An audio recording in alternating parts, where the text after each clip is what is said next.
Hey, folks, back on StreamYard, trying this out again. And I'm just sharing this with the YouTube channel. I didn't go crazy and put it on 20 different things. But here's a wicked idea. How about just be nice? How about just be nice? Uh, I don't know what is in the air today. Is it today or is it like extended? Is it like from Monday to today? Is it? I'm not sure. I'm not sure. But today's just a weird day. Got up early, had coffee, sat with my wife for a little bit. She went to work. I thought, man, I'll go out and go for a quick walk, like a fitness walk. I didn't take the dog because he wants to slow down and sniff everything. So I was like, did like a fitness walk, actually broke a little bit of a sweat. I've been working out every day, trying to do something every day to try and lose weight or work on my fitness. And um, let's just cut to the chase. It has been a bizarre day. So, and it's not directed at any one person, not directed at any one person, just kind of a string of things. So, I said the other day, we put out invoicing at the end of the month. We put out invoicing. And so far, I mean, here we are, it's the 6th. We're almost a week into the month, and half those invoices aren't reconciled yet. Like people are just like not going to pay. Like literally just like not going to pay. And I part of me gets it. Part of me is like, well, what's going to happen? Is Kurt going to come after you? Chances are Kurt's not going to come after you. In fact, Kurt's a pretty gracious cat. Chances are you could have a problem with your website and I would still answer your call or answer your email or send you a quick tutorial on how to fix something, even though you owe me money. Like I'm just that kind of person. I believe in helping people. If we have a relationship, do what I can. Eventually the tides will turn and you'll come full circle and you pay, and hopefully you'll be thankful for it. But don't be upset when the prices go up. Like the cost of using me, especially if you haven't paid your bills on time, is probably going to go up. Let me see what we have in here. I'm getting a quick message real quick. I'll just check here. I'm always looking at, always trying to do it on the computer when I could just be on the phone, right? Today's spontaneous adventure. Yeah. I'm going to put in here real quick. Don't forget to wear something that can get wet. And you should probably take your bicycle and riding gear in case you want to hit the trail. Boom. There's a fresh bag of chips in the pantry if you want to take them with you. And you should ask them what else you should bring. All right. My son got a last minute invite to the lake, so he's going to go do that. So while his day is going awesome, my day's going weird. And I know that that's weird to do that on a live, but that was kind of timely, and I want to make sure that he knows what's going on. And I don't want my son to show up at an event and not have anything, be empty-handed. I want to make sure he's prepared. So the preparedness and the not being empty-handed actually fits this talk really, really well. So what's with the pushiness? What's with the pushiness? I'm going to give you an example. We subcontract with a couple of other companies, right? Like we do work with Lifter LMS. We do work with WP Tonic. We do work for other folks that have us come to the table. There's people at Giver Marketing that have hired us in the past to do work under the giving, I shouldn't say under the Giver Marketing umbrella, but under the umbrella of the people that are in Giver Marketing, right? So we do that. And we offer great rates internally to people that are in business. So if we're doing business to business services, chances are Mañana No Mas is more competitive than other agencies. In fact, that's one of the things that I've run up against is I've tried to subcontract other agencies and they go, well, our agency rate's $120 an hour. Our agency rate's $150 an hour. I've contacted people and they say, oh, our rate's $200 an hour. And I'm like, I'm the agency. Like I'm trying to hire you to do a subtask. Like we're the agency. We sourced the customer. We sold the customer. We have the contract with the customer. We have issued a statement of work. I'm looking for help on 2 or 3 of these tasks. Do you want to make some money and help us with these tasks? And they go, yeah, for $200 an hour. It's like, you don't get it. The $200 an hour goes to the agency, the one that did the sales, that did the sales pipeline, that put the work in, that is communicating with the customer, that's fielding the service emails. That's, you're doing the task. The task is $50 an hour. The task is $55 an hour. It's something like that. And so Mañana no Mas very much proactively works in a business to business mindset with people to put them in these things. And typically under the guise that we are the subcontractor, you are the contractor, you're going to do the sales and the customer integration, and you're going to deal with it, and we're going to do the tasks. Now, in some cases, contractors will share my contact information. They'll say, oh, well, Kurt's in charge of that, contact Kurt, right? So let me just throw that out there. So sometimes we'll be doing subcontracted work and someone will say, oh, well, Kurt with Mañana no Mas is taking care of that. Just hit him directly. As soon as they do that, all bets are off. Like, I call the contractor and I go, look, this is not the agreement. The agreement was you take care of customer service. If you want me to do customer service, that's fine, but I'm not doing customer service for free. Like, customer service is going to come at a premium. Let me get that off my chest. I feel better. Okay, so we are doing this for multiple people. Well, let's say someone is hosting with one of our contracts, right? So they're hosting with one of our contracts. There's going to be a 30-day written request to change hosting. That's going to be part of the process. So someone says, oh, we're going to move hosting. We're going to migrate somewhere else. And that happens a lot, folks. The average lifespan of a hosting account is 2.5 or 3 years typically, right? People will go, oh, there's a better deal here. There's a better deal there. I heard this one's faster.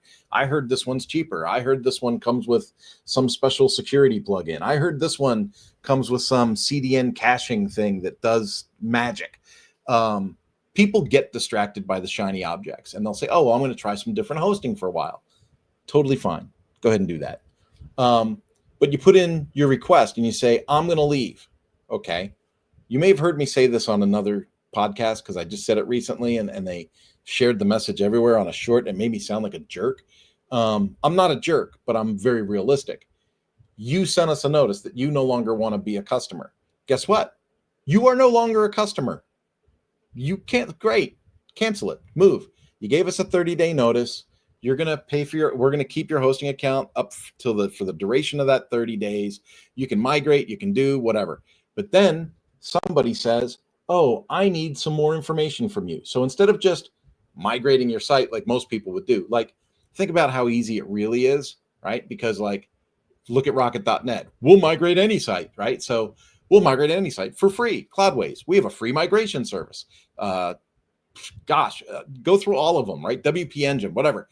All these hosting companies say, oh, you can migrate for free.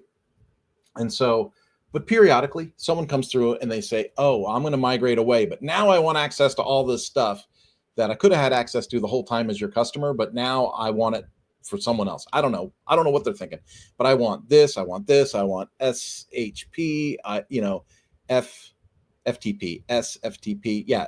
So I want that. I want a control panel access. I want this. I need to know this other thing. All of these things. Now, on top of that, there are also licenses affiliated with some of the plugins, and those licenses are going to go away. The licensing is part of the hosting. So yeah, we're going to disable all those licenses and all that stuff is going to happen. And so someone comes along and they say, oh, I'm going to quit. I'm going to move my hosting. Great. You have the freedom to do that. You have the freedom to do that. And they go, but I need all this stuff right away, right now. There's a reason why there's a 30-day written notice required to migrate away. There's a reason why that exists. That reason is, well, we got to go in. We got to pull out the licenses. You can buy your own license and put the license. The plugin doesn't stop working, but you're not going to keep operating on our license ad infinitum. You're not paying for our services anymore. So there's things that happen. We're going to go in, we're going to remove the licenses, we're going to this, we're going to that. And so when you're like, I need it now. And then I got an email that said, I was expecting this information yesterday. Well, hold on. There's a reason why there's a 30-day process. The 30-day process is because there's a process. There's I's that need to be dotted and T's that need to be crossed. You don't get to walk away from the relationship scot-free, penny-free, not paying anything, and take all the benefits with you. You don't get a lifetime of licensing for a product that you're no longer paying for. Because I have to stress again, you're no longer the customer. You made the choice. You made the choice to not be the customer. And so to think that you're going to make the choice to not be the customer, but then get pushy and like demand that you're at the top of the list for whatever is crazy talk. I don't know where it comes from. So my advice, like you heard me talk to my son right there, say, no, don't forget to take something, bring something with you. Be nice. Be nice. I don't know what is with all the pushiness lately. I'm finding that people that are broke are being super pushy lately. There's no reason for it. There's no cause for it. There's certainly no benefit to it. If you run into a person like me, I'm nice, I'm kind, I'm friendly, I'm professional, but I'm going to respond and say, there's a reason why there's a 30-day written notice required. We have processes in place. We're following those processes. We'll get back to you in the next day or two with the information that you've requested. Like bada boom, bada bing. It's just that easy. It really is that easy. I don't know where it's coming from. And so my message today, if I was going to have a message today, would be try to think outside your own box and think like, I don't need to be pushy. I can be nice. I can be calm. I can say, these are the things I need. How long will this take? This is what I'm looking to do. How long will it take to implement these changes? How can you give me some feedback on, what I'm looking at as far as cost and timeline, like whatever it is. I'm not talking about just hosting. I'm talking about everything. Another thing, summer is always a time where we spool down a little bit. Now, I don't always spool down on the effort that I put in, but there's always a revenue spool down, like July, August, and even into September. Things slow down. And so when things slow down, I gear back a little bit. I'm not going to keep pushing negative energy into something that's not going anywhere. This is my time of year where I go, hey, if it's going to slow down, I'm going to slow down professionally. I'm not going to slow down all around. I'm going to go on a hike. I'm going to go mountain biking. I'm going to take 3 days at the lake. I'm going to go do the stuff now that I can do because we're not as busy as we normally are. I also don't have the reward of the revenue. It's not like I am a W-2 employee that gets paid every day no matter what. I only get paid when our company's doing business is when I'm getting paid. And so I just had a contractor today who was like, hey, our budget isn't as high. We need to reduce our expenditures. And I kind of saw where things were going a little bit, but I was like, well, okay. And I said, well, that's great. Like, this is perfect timing. That's great, because I was looking to limit my availability anyway. You see what I did there?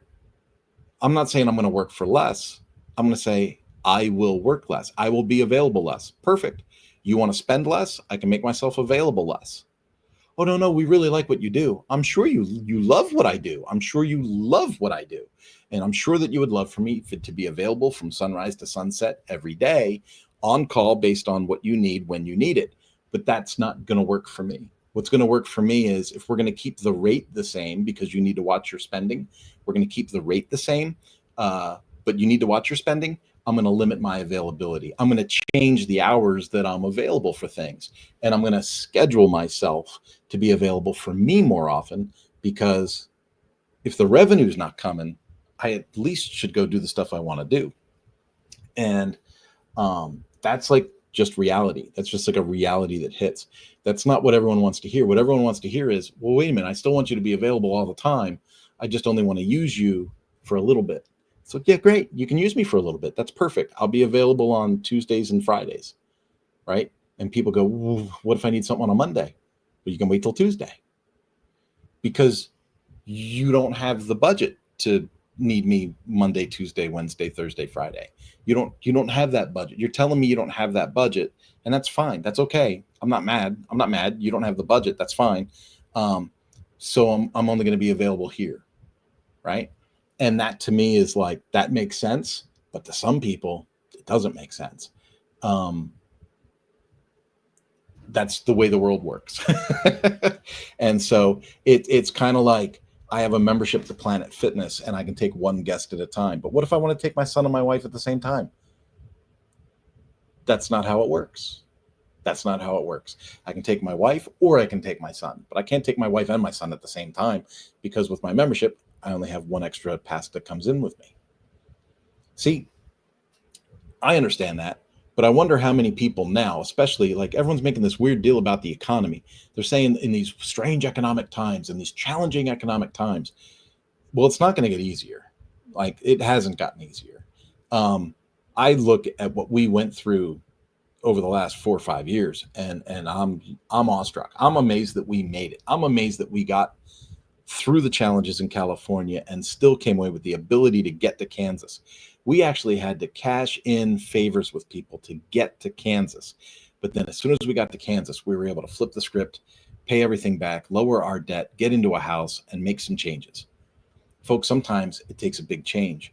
And that pushiness that people are putting out, that pushiness that people are externally trying to force, people are trying to force other people to make changes, implement things to do for their benefit. And sometimes what people need to do is they need to move from California to Kansas. Sometimes what people need to do is make that hard, stressful change, but it allows them to interact with people in a more respectful, honest way. Be honest with you, if we would have stayed in California past 2023, I don't know where we'd be now. I don't know if we'd be living in that camper van that's in my driveway. I don't know if we'd be camping on a piece of sand in Arizona somewhere trying to hook up to Starlink. I don't know what would have happened if we didn't take the opportunity to escape and get to the cost of living that Kansas affords us. I don't know what would have happened. But here's what wouldn't have happened. I wouldn't have, in my panic, become this pushy person trying to force other people in my periphery to bend to my will because of my lack of resources. What I'm seeing with the pushiness is it's like a panic because there's a lack of resource. That panic, honestly, is not our thing. It's not our thing. I come from a place where if panic starts to come in from our direction, I'm going to make changes. I'm going to suck up my pride. I'm going to make some changes. I'm going to do what I got to do to lower that anxiety level. And I'm going to get to a place where I can refocus and build. And so if you find yourself, even if it's unwillingly, if you find yourself like unwillingly being exceedingly pushy to other people, sometimes you got to step back and you got to go, okay, what's the root cause of that? Why am I acting like this? And if that's normal for you, I'm going to tell you that that's not going to work. You got to change that. You got to change that. If you've found that has worked for you for a certain amount of time, it ain't going to work forever. Or you have to constantly find new people to try it on, because people will not stay in your periphery for any length of time if you behave that way. So if your behavior is forcing people to cycle in and out, and you're always having to find new people to be pushy with, maybe you need to take another introspective look and go, is it me? Am I being pushy? What does pushiness look like? Am I making unreasonable demands on other people? Am I trying to foist my goals upon others in a way that is unhealthy? And if you honestly see that, look at the root cause. What's causing you to be that way? This is part of like what I write in my leadership book. You need to find a way that you are naturally called to lead and influence people. And leading and influencing people does not come from pushiness and forcing your way on people. Real leadership comes from influence, and influence comes from putting out a good effort, good communication, positive energy, positive reinforcement. And every now and then, if you make enough emotional deposits being positive, you're able to come in with a critique and maybe lovingly, with love, come in from a critical perspective and influence some change in a positive direction. But it's not going to happen from like snapping your fingers and being demanding. That's not going to happen. And it truly isn't going to happen with Mañana No Mas. We are in a very unique situation right now. Mañana No Mas has kind of turned this corner where we don't have to convince people we're the experts anymore. We have become the experts. It's been a really interesting transition to see and experience, especially from my perspective. For the longest time, I was like, how do we get into these circles? How do we get people to recognize our skill set? How do we get people to appreciate what we bring to the table? And it's shifted like so over time through work and exposure and generosity on our part. People have begun to turn the corner and realize Mañana No Mas, that is the source. That is where expertise comes from. That is where productivity, efficiency comes from. Like, we're the agency that gets things done yesterday. Like, quite literally, people come to us now as experts in this space. We're being asked to do public talks. We're going to be working with the Chamber of Commerce here soon, doing some lunch and learns. I mean, just, it is finally coming full circle back to us, where we're the people that are offering the expertise and the validation and all of that stuff. And it's great. It's great. The thing I have to monitor is I can't abuse it. I can't get big headed. I can't get weird about it. I just have to recognize things have shifted. People are looking to us now to be the experts and the advisors on things. And yeah, while a certain part of that creates revenue, another part of it is a responsibility, to where I can't just be a jerk about it. That said, we also don't have to endure this pushiness or this weirdness that people are trying to inflict. When I was making websites for $500 a website, and I was desperate for each and every task, yeah, we put up with a little bit of stuff, and it got worse. I noticed when we enabled it, it got worse. It didn't get better. If I thought I was satisfying somebody, or I'll just do this to make them happy in this instance, it didn't make them happy. It made them more emboldened to be crazier the next request. And so I'm finding that there needs to be boundaries. People respect boundaries. When you put in boundaries, you enforce boundaries, they respect boundaries. And you know what? If they're not happy and they want to go somewhere else, they can, but they'll miss out on the expertise and the leadership that comes from working with us. And now that I've come to understand that in a very internal way, I feel a whole lot more confident about it. I really hope that comes that way for you. We're putting out a course right now on how to successfully launch your own successful agency. And a lot of what's in that course, a lot of it is mindset, preparation, being prepared, and understanding the decisions that you have to make to run an agency. Because you know what? No one ever told me that. For years, I battled it. And now that I've kind of figured out how these pieces work, it's been really cool to see. But it also gives me the strength to deal with this pushiness thing. So I'm going to close with what I opened with. Try this. In a moment where you think, in a moment where you're tempted to be pushy, in a moment where you're tempted to be demanding, in a moment where you're tempted to give someone that harsh truth and reality, switch gears. Just try and be nice. Try and be nice. Try and be gracious. Ask open-ended questions. Instead of saying, I expect this to be done yesterday, say, hey, these are my expectations. This is what I need to have done. What time frame is reasonable for you? I was hoping sooner than later, right? And then you get people to say, oh, well, based on your request and based on our capacity, this is what we can offer and have for you in this amount of time. Okay. And then be prepared for the next thing. If you need it earlier than that, how much would it cost to get it earlier? Does what I pay affect the time of delivery? If it does, how much more would that cost? Fair question, right? But try the nice thing instead of the pushy thing, and you'll probably get a lot further. Have yourselves a wonderful day. Bye-bye.